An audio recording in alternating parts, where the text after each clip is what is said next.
ಎಷ್ಟು ಚಂದ ಐತಿ ಎಣ್ಣ ಈ ಮುತ್ಯಾನ ಗುಡಿ. ಒಳಗೆ ಬಂದ್ರೆ ಹೊರಗೆ ಹೋಗಕ್ಕ ಮನಸ್ಸು ಬರೋದಿಲ್ಲ ನೋಡ ಎಣ್ಣ. ಕುದುರೆ ಮೇಲೆ ಕುಂತು ಮುತ್ಯಾನ ಮೂರ್ತಿ ಸದ್ಯ ಎದ್ದು ಬರ್ತಾನೇನೋ ಅನ್ನೋಂಗೈತಿ ನೋಡಿಯಪ್ಪ. ಕೈಯಾಗ ಹಿಡಿದು ಖಡ್ಗ ಆಹಾ ಮಿರಿ ಮಿರಿ ಮಿರಿ ಮಿರಿ ಮಿಂಚತೈತಿ ನೋಡ ಎಣ್ಣ. ಎಣ್ಣ, ಈ ಬೀರೇಶ ಕುದುರೆ ಹತ್ತಿ ಖಡ್ಗ ಕೈಯಾಗ ಹಿಡಿಬೇಕಾದ್ರೆ ಏನಾರ ಕಾರಣ ಇರ್ಬೇಕಲ್ಲ ಅಣ್ಣ? ಕಾರಣ ಅದಾವ, 2-3 ಕಾರಣ ಅದಾವ. ಮಾಯವನ ಹಬ್ಬಕ್ಕೆ ಹೊಂಟಾಗು ಕುದುರೆ ಹತ್ಯಾನ, ಕ್ವಾನೇಸೂರ್ ದೈತನ ಮರ್ದನ ಮಾಡಾಕ್ ಹೊಂಟಾಗು ಕುದುರೆ ಹತ್ತಿ ಖಡ್ಗ ಹಿಡ್ದಾನ. ಇನ್ನೊಂದು ಏನಂದ್ರ ಗುಡಸಾಗರ ಅನ್ನೋ ಊರಾಗ ಈ ಸಿದ್ಧ ಬೀರೇಶನ ಭಕ್ತರು ಭಾಳ ಏನವ.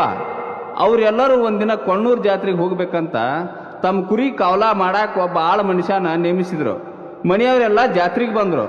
ಆಗ ಆಳ ಮಗ ಸಂಚಾನ ಕುರಿ ಮೇಯಿಸಿ ದಡ್ಡಿಗೆ ಹಾಕಿ ಅವಂಗೂ ಕೊಣ್ಣೂರು ಜಾತ್ರೆ ನೋಡೋ ಆಸೆ ಆತು. ರಾತ್ರಿ ಕುರಿಗಳು ಅಷ್ಟ ದಡ್ಡಿಯಾಗ್ಬಿಟ್ಟ, ತಾನೂ ಜಾತ್ರೆಗೆ ಹೊಂಟು ಬಂದ ಬಿಟ್ಟ. ಆಗ ಕಳ್ಳರು ಕುರಿ ಹಿಂತೆಗೆ ಯಾರೂ ಇಲ್ಲದ್ದು ನೋಡಿ ಕುರಿ ತುಡುಗು ಮಾಡೋ ಹೊಂಚ ಹಾಕಿದ್ರು.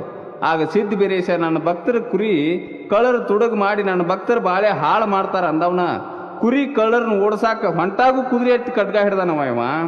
ಆಗ ಗುಡಸಾಗರದಾಗ ಈ ಮುತ್ಯಾನ ಹೆಜ್ಜೆ ಮುಡಿದ್ದು ಅಂತ ಅದ ಹೆಜ್ಜಾನ ಮಣ್ಣು ತಗೊಂಡ ಅಲ್ಲಿ ಬೀರೇಶನ ಗುಡಿ ಕಟ್ಟ್ಯಾರವ, ಬೀರೇಶನ ಗುಡಿ ಕಟ್ಟ್ಯಾರ.